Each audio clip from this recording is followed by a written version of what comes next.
In the mist-shrouded hills of Rappahannock County, Virginia, where ancient oak trees cast shadows that seemed to swallow travelers whole, the Taylor household stood as a beacon of hospitality in the wilderness of 1847. To weary journeyers traversing the treacherous mountain passes between Richmond and the Western Territories, the grand federal-style mansion represented salvation from wolves, bandits, and the bitter cold that could claim a man's life in a single night. But what guests discovered within those welcoming walls was far more terrifying than anything the Virginia wilderness could offer. Court documents, sealed by order of Governor William Smith himself, reveal a pattern of disappearances so systematic and horrifying that 3 separate federal investigations were launched and subsequently buried. 27 travelers entered the Taylor mansion seeking shelter between October 1845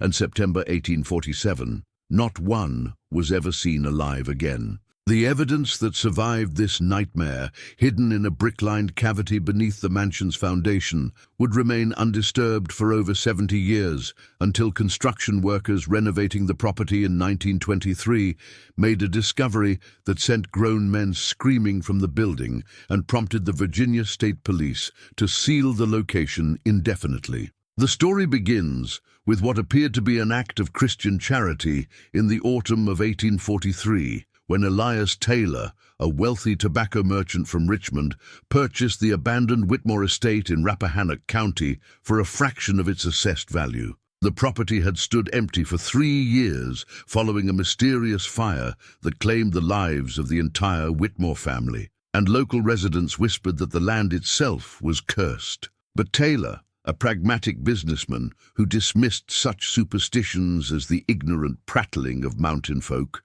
saw only opportunity where others saw tragedy. The mansion itself was a testament to pre-war Virginia grandeur, rising 4 stories above the valley floor with white-painted brick walls and soaring columns that could be seen for miles in every direction. 22 rooms filled with imported furniture, crystal chandeliers from Austria, and oil paintings depicting pastoral scenes of European aristocracy. The estate encompassed nearly 2,000 acres of prime farmland, timber forests, and natural springs that provided fresh water year-round. Most importantly for Taylor's purposes, the property commanded a strategic position along the mountain pike, the primary route connecting Richmond's tobacco markets with the expanding settlements of Kentucky and Tennessee.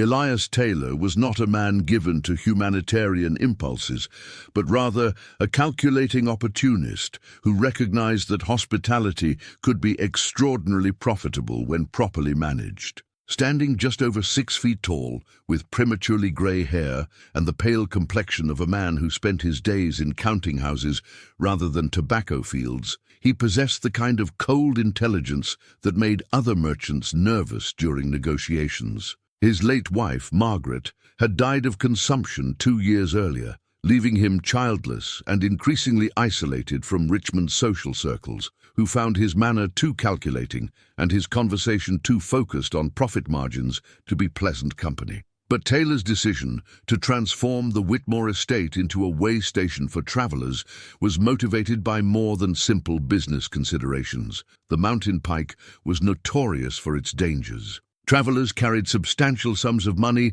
to purchase land in the Western Territories, valuable goods for trading with frontier settlements, and often jewelry or precious metals representing their life savings. More importantly, they traveled alone or in small groups, making them vulnerable to the hazards that claimed so many lives in Virginia's remote mountain regions. Bandits, wild animals, severe weather, and treacherous terrain combined to create conditions where a missing traveler attracted little attention and less investigation. Taylor's first step was to staff the mansion with individuals who shared his particular talents and moral flexibility. He recruited Martha Collinsworth, a stern woman of middle years who had previously managed a boarding house in Norfolk before circumstances forced her to seek employment in more remote locations. Her cooking skills were exceptional, but more importantly, she possessed an absolute loyalty to her employer. and an unquestioning willingness to follow instructions regardless of their nature or implications. The maintenance and grounds were overseen by twin brothers, Jacob and Jeremiah Morse, men whose physical strength was matched only by their simple-minded devotion to anyone who provided them with regular meals and shelter. Born into poverty in the Virginia mountains, neither brother could read or write, but they possessed an intuitive understanding of mechanical systems and an unshakable faith in the authority of their social betters. Their previous employment had been with a mining operation that had closed suddenly, following a series of accidents that left several workers dead and prompted uncomfortable questions from territorial authorities. The household was completed by Dr. Augustus Fleming, a man whose medical credentials were as questionable as his reasons for accepting employment in such an isolated location. Thin to the point of gauntness, with nervous hands that trembled when he thought no one was watching, Fleming had been practicing medicine in Richmond until a scandal involving unauthorized experiments on charity patients forced him to flee the city. His knowledge of anatomy, chemistry, and the effects of various substances on the human body would prove invaluable to Taylor's enterprise, though the specific applications of this expertise would have horrified any legitimate medical practitioner. By the spring of 1845, the Taylor household had established a reputation throughout the region as a place where weary travelers could find comfortable lodging, excellent meals, and gracious hospitality at reasonable rates. Word spread along the mountain pike that the mansion offered private rooms with clean linens, hot baths, and meals prepared with ingredients fresh from the estate's gardens and livestock. More than one grateful guest wrote letters to newspapers praising Taylor's Christian generosity and recommending the establishment to fellow travelers. What these satisfied customers could not know was that their positive experiences had been carefully orchestrated to serve a much darker purpose. Taylor had implemented a complex system for evaluating potential guests, identifying those who would not be missed, and eliminating those whose disappearances might attract unwanted attention. Travelers with large families, extensive business connections, or detailed itineraries that would be missed were provided with genuine hospitality and sent on their way with fond memories and enthusiastic recommendations. But isolated individuals traveling with valuable cargo, people fleeing debts or legal troubles, and particularly those seeking to start new lives in the Western Territories where their backgrounds could not be easily verified, received very different treatment. These unlucky souls found themselves subjects of Taylor's hospitality in ways that defied every principle of civilized society. The process began with careful observation during the evening meal, served in the mansion's grand dining room beneath portraits of the previous owners who had died in the mysterious fire. Martha Collinsworth would engage guests in seemingly innocent conversation, learning about their backgrounds, destinations, traveling companions, and most importantly, the nature and extent of their portable wealth. Dr. Fleming would often join these conversations, his medical training allowing him to assess guests' physical condition and identify any health concerns that might complicate their planned activities. Guests who met Taylor's criteria for permanent retention would find their wine or coffee enhanced with a carefully measured dose of laudanum administered by Dr. Fleming in quantities sufficient to induce deep sleep without immediate fatal consequences. The timing was crucial, as the substance needed to take effect after guests had retired to their rooms, but before they might attempt to leave the building. Once unconscious, the victims would be transported to the mansion's basement, where Taylor had constructed what he euphemistically referred to as his special accommodations. The basement of the Taylor mansion had been extensively modified to serve purposes that would have been unimaginable to its original builders. What had once been simple storage cellars and wine vaults had been converted into a network of interconnected chambers designed to contain human beings in complete secrecy. The walls had been lined with additional brick and mortar to muffle sounds, while a sophisticated ventilation system ensured that air could circulate without carrying voices or other evidence to the upper floors. Most ingeniously, the entire basement level had been designed with hidden entrances, accessible only through concealed passages, allowing Taylor and his associates to move freely while maintaining the illusion that the lower level was simply unused storage space. The victims who awakened in these underground chambers found themselves in a nightmare that combined the worst aspects of imprisonment with the systematic stripping away of their humanity. Taylor's treatment of his captives was methodical rather than merely sadistic, designed to extract maximum value from their persons before their inevitable disposal. Valuable possessions were catalogued and prepared for discreet sale through networks of fence operations that Taylor had cultivated throughout Virginia and the Carolinas. Currency and precious metals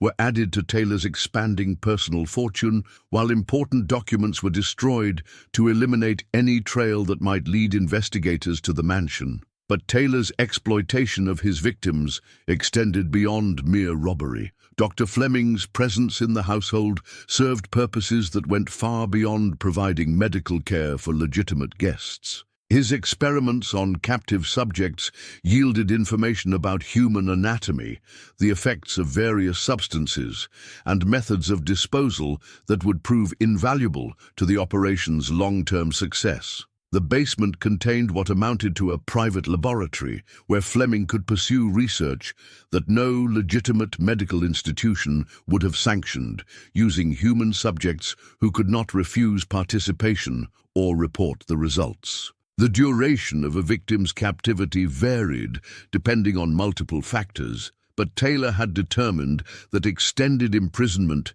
created unacceptable risks of discovery. Most captives were held for no more than 2 weeks, during which time their possessions were processed, their persons subjected to whatever experiments Dr. Fleming deemed scientifically valuable, and their ultimate fate decided according to practical considerations rather than humanitarian concerns. The disposal of remains presented logistical challenges that Taylor addressed with the same calculating intelligence he brought to all aspects of his operation. The mansion's extensive grounds included several natural features that proved ideal for concealing evidence of his crimes. A deep limestone cave system beneath the property provided what amounted to a natural crematorium, where bodies could be reduced to ash using methods that Dr. Fleming had developed through careful experimentation. The cave's natural ventilation carried smoke and odors away from the mansion, while the limestone's chemical properties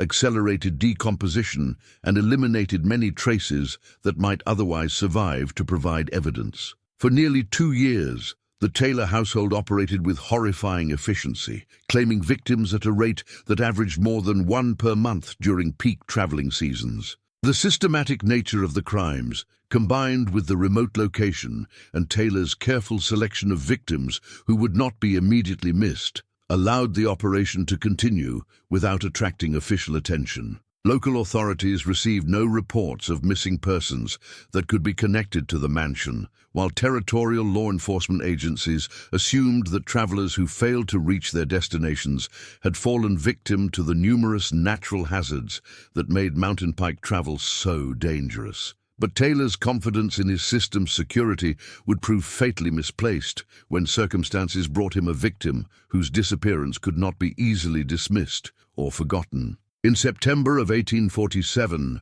as autumn began to paint the Virginia mountains in shades of gold and crimson, Dr. Samuel Morrison arrived at the Taylor Mansion, seeking shelter during what would prove to be the final night of the operation's existence. Morrison was not a typical traveler on the mountain pike, but rather a federal investigator whose mission involved documenting territorial expansion and assessing the infrastructure needs of Virginia's western counties. His credentials included letters of introduction from Governor William Smith himself, detailed itineraries that had been filed with multiple government agencies, and scheduled appointments with territorial officials who would certainly notice his failure to arrive. More importantly, Morrison possessed the trained observational skills of a federal agent and the legal authority to conduct investigations that could not be easily dismissed or suppressed. Despite these obvious warning signs, Taylor made a decision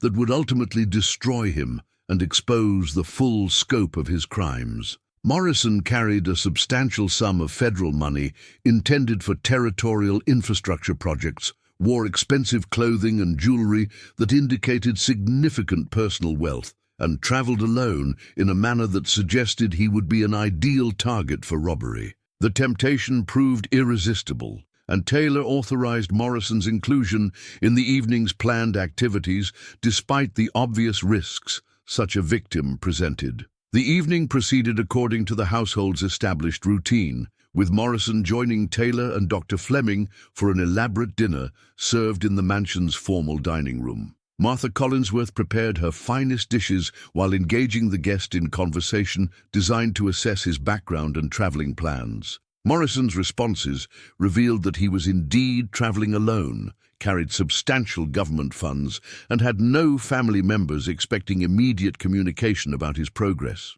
From Taylor's perspective, the federal investigator appeared to be an almost perfect victim, despite his official credentials. But Morrison's training and experience had prepared him to recognize signs of danger that would have escaped a typical traveler's attention. The household staff's behavior, while superficially welcoming, displayed patterns of nervous tension that suggested hidden agendas. Martha Collinsworth's questions about his personal circumstances were too detailed and systematic to represent casual curiosity, while Dr. Fleming's interest in his physical health seemed inappropriate for a social gathering. Most significantly, Morrison noticed architectural features of the mansion that suggested modifications for purposes beyond normal residential use. When Dr. Fleming attempted to administer the drugged wine that had rendered so many previous victims helpless, Morrison's suspicions crystallized into certainty that he was in immediate danger. His response demonstrated both the quick thinking that made him an effective investigator and the physical skills that allowed him to survive situations where others would have perished. Rather than consuming the wine, he managed to discreetly pour most of it into a decorative plant while maintaining the appearance of normal drinking. The small amount he did consume was insufficient to incapacitate him, though it produced enough drowsiness to convince his hosts that their plan was proceeding successfully. Morrison's feigned unconsciousness allowed him to observe the household's nighttime activities without arousing suspicion. What he witnessed provided confirmation of suspicions that had been growing throughout the evening, and evidence of crimes that exceeded even his experienced investigators' expectations. The systematic efficiency with which Taylor and his associates processed new victims, the obvious familiarity they displayed with procedures for restraint and transportation, and the sophisticated underground facilities they had constructed all pointed to an operation that had been claiming lives for an extended period. Rather than attempting immediate escape, which would have been dangerous and might have allowed the perpetrators to flee before justice could be served, Morrison chose to gather evidence that would ensure successful prosecution of the entire conspiracy. His federal credentials included authority to conduct covert investigations, and his legal training had taught him the importance of building cases that could not be dismissed on technical grounds. Over the course of several hours, he systematically documented the mansion's hidden chambers, the equipment used for restraining and disposing of victims, and most importantly, the physical evidence that proved multiple murders had been committed on the premises. The evidence Morrison gathered was overwhelming in its scope and damning in its specificity.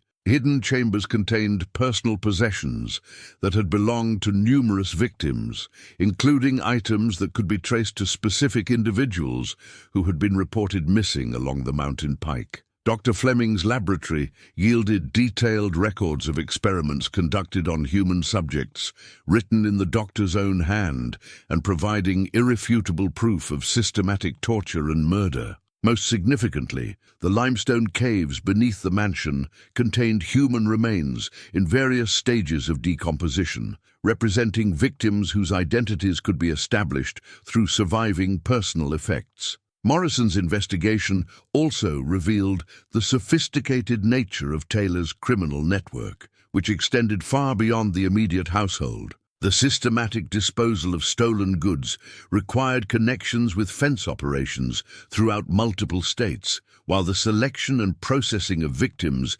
demonstrated knowledge that could only have been gained through extensive planning and coordination. Financial records hidden in Taylor's study showed that the operation had generated substantial profits through the systematic robbery and murder of traveling civilians, profits that had been invested in legitimate businesses throughout Virginia and the Carolinas. But the most horrifying discovery was the detailed records that Taylor had maintained, documenting each victim's personal characteristics, the duration of their captivity, the experiments to which they had been subjected, and the methods used for their disposal. Written in Taylor's precise handwriting and organized with the methodical care of a businessman tracking inventory, these documents provided a complete accounting of crimes that had claimed at least 27 lives over the course of 2 years. The clinical detachment with which these murders had been planned and executed demonstrated a level of calculated evil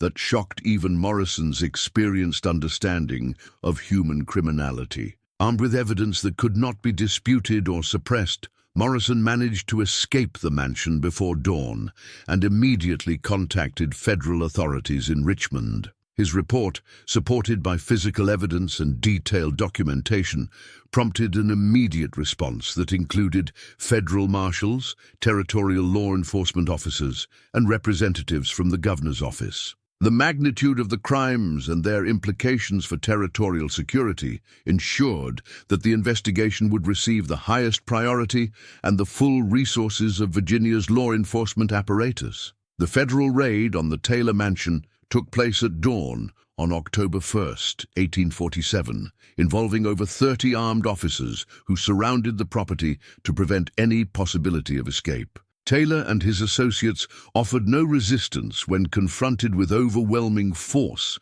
and irrefutable evidence of their crimes. The systematic nature of their operation had created a paper trail that made denial impossible, while the physical evidence found on the premises provided confirmation of details that might otherwise have seemed too horrific to believe. The trial that followed became one of the most sensational in Virginia's antebellum history, attracting newspaper coverage from throughout the nation and establishing legal precedents that would influence federal jurisdiction over territorial crimes. The prosecution, led by Virginia's most experienced criminal attorneys, presented evidence that painted a picture of systematic murder motivated by greed and enabled by the isolation of the Virginia wilderness. Testimony from expert witnesses, including federal investigators and medical examiners, provided detailed explanations of the methods used to select,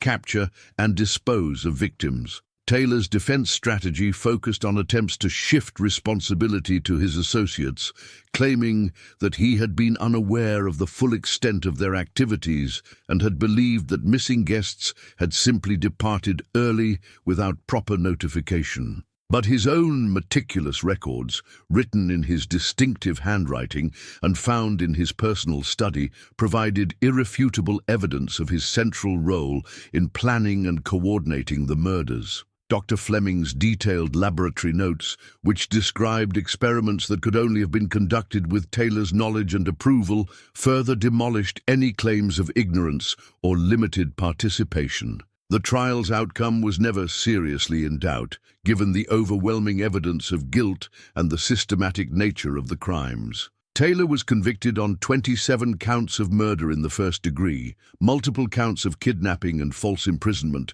federal charges related to robbery and conspiracy, and territorial violations that carried additional penalties. His associates received similar convictions, though Dr. Fleming's cooperation with federal investigators earned him a sentence of life imprisonment rather than execution. Elias Taylor was hanged in Richmond on December 15, 1847, before a crowd that included families of victims who had finally learned the fate of their missing relatives. His final words, recorded by newspaper reporters present at the execution, showed no remorse for his crimes, but rather expressed frustration that his careful planning had been undone by a single victim who had possessed the skills and authority to expose his operation. The execution of the Morse brothers followed 1 week later, while Martha Collinsworth died in prison before her scheduled execution date, reportedly from the same consumption that had claimed so many Virginia residents during the harsh winter of 1847. The Taylor mansion was seized by federal authorities and sold to pay legal costs and provide compensation to victims' families, but the building stood empty for years before finally being demolished in 1892. Local residents reported that the property seemed cursed, with crops failing to grow properly in the soil where the mansion had stood and livestock refusing to graze in the surrounding fields. The limestone caves where so many victims had met their fate were sealed with concrete and steel, though hikers in the area occasionally reported strange sounds and unexplained odors that seemed to emanate from deep underground. Dr. Samuel Morrison's courage and investigative skills not only brought justice to the victims of the Taylor household, but also prompted federal reforms that improved the safety of territorial travel throughout the expanding nation. New regulations required regular check-ins for government personnel traveling in remote areas, while territorial law enforcement agencies received additional resources and authority to investigate disappearances that might otherwise have been dismissed as natural hazards. Morrison himself received commendations from both federal and state authorities, though he reportedly never fully recovered from the trauma of his experience at the Taylor mansion. The case became a cautionary tale studied in law enforcement academies and legal schools, demonstrating how criminal enterprises could flourish in remote areas where oversight was limited and victims could be selected from vulnerable populations. The systematic nature of Taylor's operation, combined with his careful selection of victims who would not be immediately missed, revealed weaknesses in the territorial legal system that prompted significant reforms in federal jurisdiction and interstate cooperation. Perhaps most significantly, the Taylor household case highlighted the importance of federal oversight in territories where local law enforcement might lack the resources or authority to investigate complex criminal conspiracies. Morrison's federal credentials and investigative training had enabled him to recognize dangers that would have been invisible to typical travelers, while his authority to conduct covert investigations provided the legal framework necessary to gather evidence and coordinate with multiple jurisdictions. The psychological impact of the case extended far beyond its immediate legal consequences, serving as a reminder that evil could flourish behind facades of respectability and Christian charity. Taylor's reputation as a generous host and successful businessman had provided perfect cover for activities that violated every principle of civilized society, demonstrating how carefully constructed public personas could conceal the most monstrous private behaviors. For the families of victims, the trial provided closure that had seemed impossible during the months and years when their relatives had simply vanished without explanation. Learning the truth about their loved one's fate was painful, but preferable to the endless uncertainty that had characterized their previous understanding of these disappearances. The compensation provided by federal authorities, while inadequate to address their emotional losses, at least acknowledged that their family members had been victims of calculated criminal enterprise rather than natural misfortune. The legacy of the Taylor household extends beyond its immediate historical significance to encompass broader questions about the relationship between civilization and wilderness in America's expanding territories. The case illustrated how remote locations could become havens for criminal activity when oversight was inadequate